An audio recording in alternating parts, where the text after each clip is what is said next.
How you can reset your Asus laptop without a password. In this video, I'll show exactly how you can do it. So let's get started. First, let's try the reset from boot. Start your laptop and hold down the Shift key. While holding it, press the Restart button on the login screen.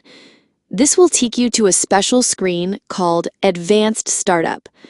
Now select Troubleshoot, then click on Reset this PC. After that, choose Remove Everything to fully reset your laptop. Your laptop will now restart. When it does, select Remove My Files, then click Reset to finish.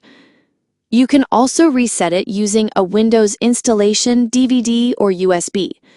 Just insert the DVD or USB and turn on your laptop.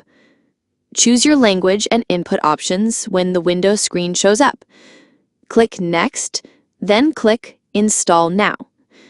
On the next page, if you know your Windows product key, type it in. If not, click I don't have a product key. Choose the same Windows version your laptop was using.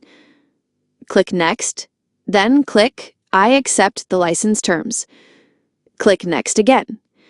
Now choose Custom, Install Windows Only, Advanced. Then choose the drive where you want to install Windows and click Next. Your laptop will now restart and start fresh. And that's it. That's how you can reset your Asus laptop without a password.